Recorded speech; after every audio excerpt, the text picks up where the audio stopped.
Hello, everyone. Welcome to today's lesson. We will be talking about what is politics. And just so you know, it is not as boring as you think. So let's get on to it, shall we? So, first, before starting on the itty gritty bits, we will be discussing the lesson outline. So, we will be talking about what is politics. We will also define the key concepts and players. And then we will answer the question, why should you care? And lastly, we're gonna have a little bit of a lightning recap in the end. So, let's get on to it.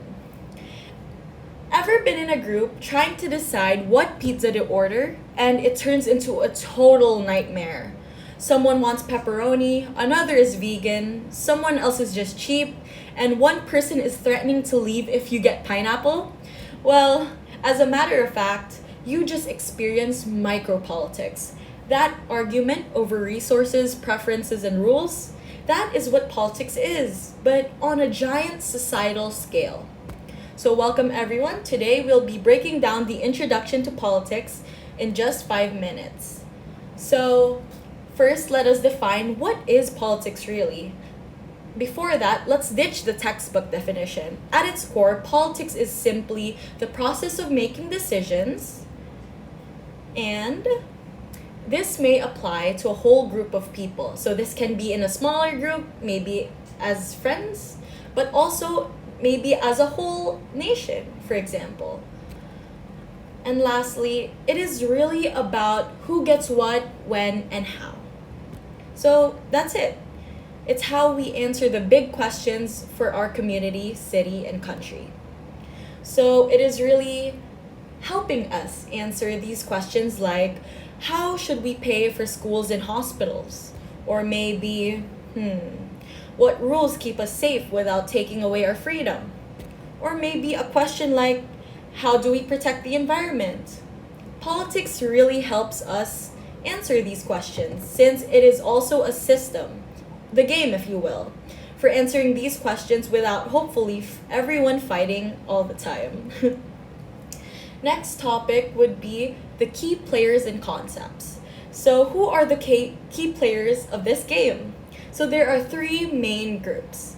First are the citizens, that's us. We have the needs, ideas, and opinions. Our main power, voting, but also protesting, writing to leaders, and just talking about issues in general. Our voice and the way we speak up is our own superpower.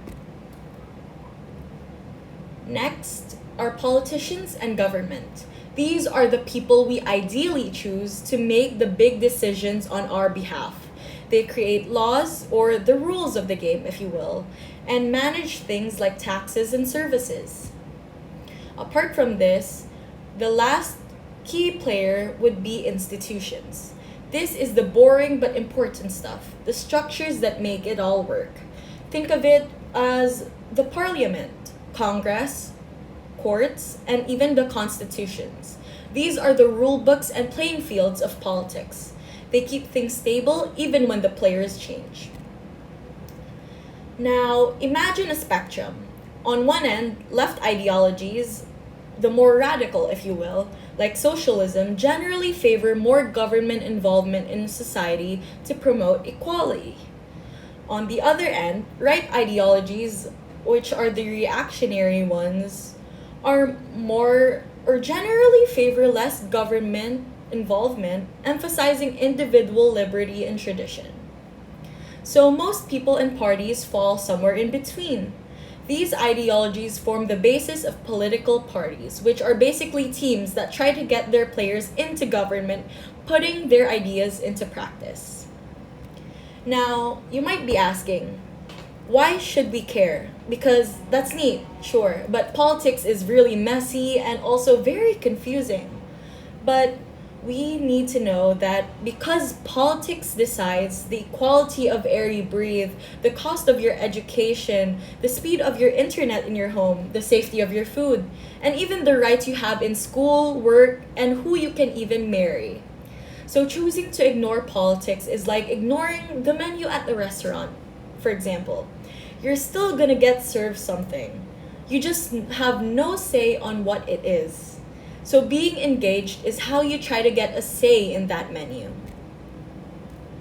Now, let's do a lightning recap. So, politics can be part of our daily lives. It can even be in the process of decision making for a group or maybe a nation. Who knows? It is really about who gets what. Next are the key players of the game. These are the citizens, government, and institutions, which is why people organize by ideology into parties. And lastly, why? Because we should care as it affects everything in our daily lives, from the air we breathe to us going to school. So that is just the tip of the iceberg.